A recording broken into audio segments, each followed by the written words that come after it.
بسم اللہ الرحمن الرحیم۔ السلام علیکم ورحمۃ اللہ وبرکاتہ۔ آج آپ ایک ایسی صورت سے واقف ہونے جا رہے ہیں جس کے بارے میں خود عرش والی نے گواہی دی ہے۔ یہ وہ 4 آیات ہیں جنہوں نے پوری کائنات کے فلسفے کو بدل کر رکھ دیا۔ اگر آپ پریشان ہیں، اگر آپ بیمار ہیں، اگر آپ قرض تلے دبے ہوئے ہیں، یا اگر آپ کے دشمنوں نے آپ کا جینا محال کر دیا ہے، تو یاد رکھیں، آج آپ ایک ایسی طاقت سے جڑنے جا رہے ہیں جو صمد ہے، یعنی وہ ذات جو سب کی ضرورتیں پوری کرتی ہے اور خود کسی کی محتاج نہیں۔ سورۃ الاخلاص کا تعارف۔ ناظرین، سورۃ الاخلاص قرآن پاک کی 112ویں سورت ہے۔ یہ مکہ مکرمہ میں نازل ہوئی۔ اس کے حروف کی تعداد صرف 47 ہے، لیکن ان 47 حروف میں وہ سمندر قید ہے جو پوری زندگی ختم ہونے کے باوجود ختم نہیں ہو سکتا۔ کیا آپ نے کبھی سوچا کہ اللہ تعالیٰ نے اس سورت کا نام اخلاص کیوں رکھا؟ پورے قرآن میں کہیں بھی اس سورت کے اندر لفظ اخلاص نہیں آیا۔ مفسرین اور علماء کرام فرماتے ہیں کہ اس کا نام اخلاص اس لیے ہے کیونکہ یہ سورت انسان کے ایمان کو خالص کر دیتی ہے۔ یہ دل سے شرک کی گندگی، شک کی بیماری اور وہم کے اندھیروں کو نکال باہر کرتی ہے۔ جب ایک انسان سچے دل سے کہتا ہے اللہ احد، تو اس کے وجود کے اندر موجود ہزاروں چھوٹے چھوٹے جھوٹے خدا مر جاتے ہیں۔ اس کا ڈر ختم ہو جاتا ہے، اس کا خوف مٹ جاتا ہے، اور اسے یقین آ جاتا ہے کہ کرنے والی ذات صرف اللہ کی ہے۔ مکہ کی تپتی ہوئی گلیوں میں جب اسلام کا سورج طلوع ہو رہا تھا تو کفر کے ایوانوں میں لرزہ طاری تھا۔ مشرکین مکہ، جن کے 360 خدا تھے، وہ پریشان تھے کہ محمد صلی اللہ علیہ وسلم کس خدا کی بات کرتے ہیں۔ وہ آئے اور انہوں نے ایک ایسا سوال کیا جو بظاہر بہت سادہ تھا، لیکن اس کا جواب کائنات کی سب سے بڑی حقیقت بن گیا۔ انہوں نے پوچھا، اے محمد، اپنے رب کا نسب بیان کرو۔ وہ سونا ہے یا چاندی، وہ لوہا ہے یا لکڑی، اس کے باپ کا نام کیا ہے، اس کی اولاد کون ہے؟ عرش اعظم سے جبرائیل امین وحی لے کر اترے۔ اللہ نے فرمایا، اے محبوب، ان سے کہہ دیجئے قل۔ یہ لفظ قل تو کائنات کا سب سے بڑا اعلان ہے۔ یہ حکم ہے کہ اب جو بات کہی جائے گی وہ حتمی ہے۔ قل هو اللہ احد، کہہ دیجئے کہ وہ اللہ ایک ہے۔ یہاں ایک بہت گہرا راز ہے۔ اللہ نے واحد نہیں کہا، احد کہا ہے۔ واحد اس ایک کو کہتے ہیں جس کے بعد 2 آتا ہو، لیکن احد وہ اکیلا ہے جس کا دوسرا ہو ہی نہیں سکتا۔ وہ اپنی ذات میں بھی اکیلا ہے، وہ اپنی صفات میں بھی اکیلا ہے، وہ اپنی طاقت میں بھی اکیلا ہے، اور وہ اپنی محبت میں بھی اکیلا ہے۔ اللہ الصمد۔ اب ہم دوسری آیت کی طرف آتے ہیں۔ اللہ الصمد۔ صمد وہ ذات ہے جو بے نیاز ہو، وہ ذات جس کی طرف سب رجوع کرتے ہیں لیکن وہ کسی کی طرف رجوع نہ کرے۔ صمد اس چٹان کو بھی کہتے ہیں جس میں کوئی درار نہ ہو، یعنی اللہ کی ذات مکمل ہے، وہ ہر عیب سے پاک ہے۔ صمدیت کا ایک کرشمہ یہ ہے کہ جب دنیا کے تمام دروازے بند ہو جاتے ہیں، جب ڈاکٹر جواب دے دیتے ہیں، جب وکیل ہار مان لیتے ہیں، جب جیب خالی ہو جاتی ہے، تب ایک ہی دروازہ کھلا ہوتا ہے، اور وہ ہے صمد کا۔ ایک بزرگ کا قصہ ہے کہ وہ ایک ایسے جزیرے پر پھنس گئے جہاں دور دور تک کوئی انسان نہ تھا۔ پیاس سے برا حال تھا، زندگی کی امید ختم ہو رہی تھی۔ انہوں نے ریت پر اپنی انگلیاں پھیرتے ہوئے یا سمد پکارنا شروع کیا۔ وہ کہتے ہیں کہ ابھی چند منٹ ہی گزرے تھے کہ بادل کا ایک ٹکڑا بالکل ان کے اوپر آیا اور ایسی بارش ہوئی کہ انہوں نے نہ صرف پیاس بجھائی بلکہ اپنے لیے پانی بھی ذخیرہ کر لیا۔ یہ ہے صمدیت کا معجزہ۔ جب آپ اللہ کو اس کی بے نیازی کے ساتھ پکارتے ہیں تو کائنات کے تمام اسباب آپ کے تابع کر دیے جاتے ہیں۔ سورۃ الاخلاص اور رزق کا راز۔ کیا آپ جانتے ہیں کہ سورۃ الاخلاص کا تعلق آپ کے گھر کے رزق سے کتنا گہرا ہے؟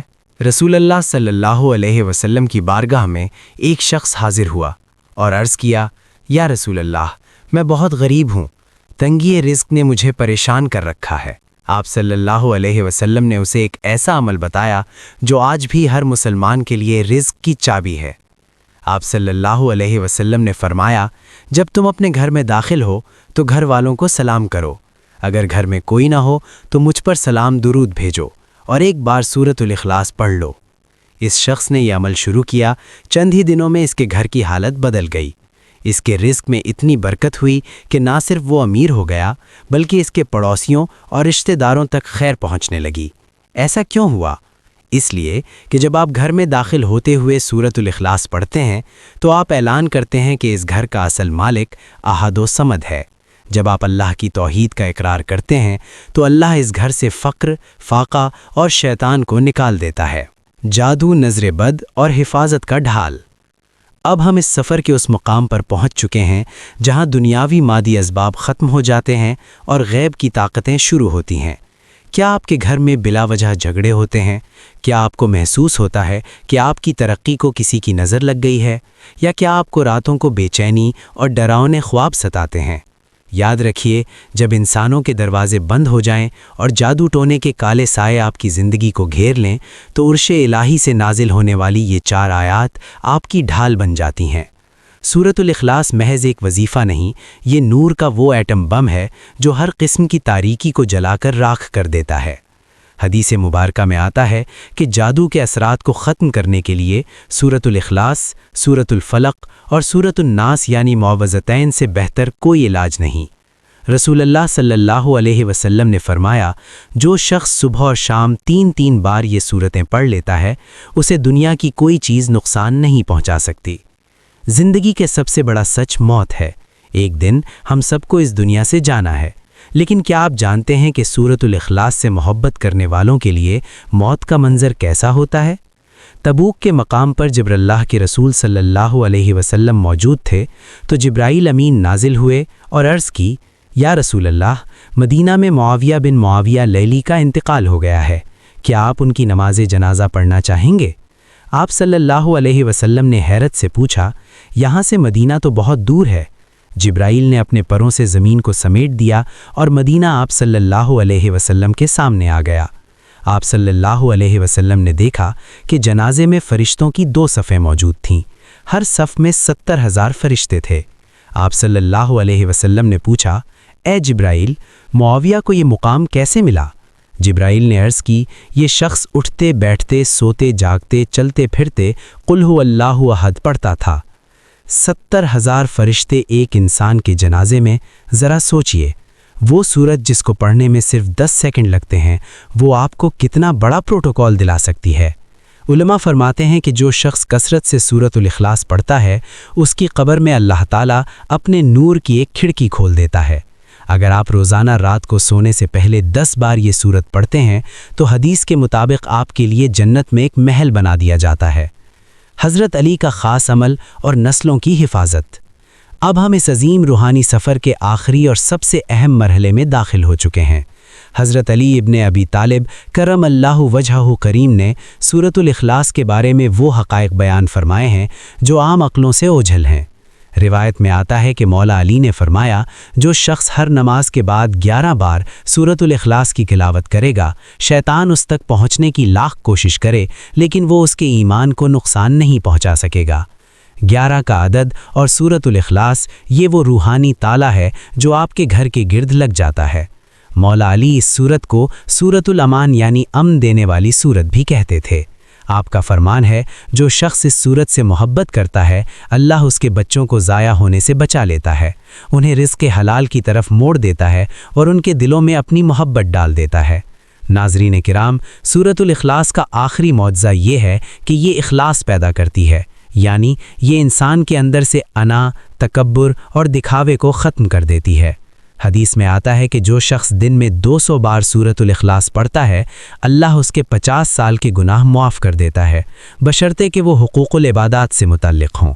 50 سال کے گناہ، یہ کتنا بڑا سمندر ہے مغفرت کا۔ اللہ چاہتا ہے کہ ہم اس سے جڑ جائیں، وہ بہانے ڈھونڈتا ہے ہمیں معاف کرنے کے، اور سورۃ الاخلاص وہ سب سے خوبصورت بہانہ ہے۔ آج کی اس نشست میں ہم نے توحید کے اسرار سنے، جادو کے توڑ دیکھے، رزق کے وظائف جانے اور قبر و آخرت کی منزلوں کا ذکر کیا۔ لیکن یاد رکھیے، یہ سب تبھی کام کرے گا جب آپ کے دل میں یقین ہوگا۔ اب جب کہ یہ آواز ختم ہونے والی ہے، اپنے دل پر ہاتھ رکھیں اور ایک بار میرے ساتھ پڑھیں، قل هو اللہ احد اللہ الصمد لم یلد ولم یولد ولم یکن لہ کفوا احد۔ اے اللہ، اس سننے والے کی تمام پریشانیاں دور فرما، اسے سورۃ الاخلاص کی برکت سے مالا مال کر دے اور اس کی نسلوں کو ایمان پر قائم رکھ۔ آمین یا رب العالمین۔ السلام علیکم ورحمۃ اللہ وبرکاتہ۔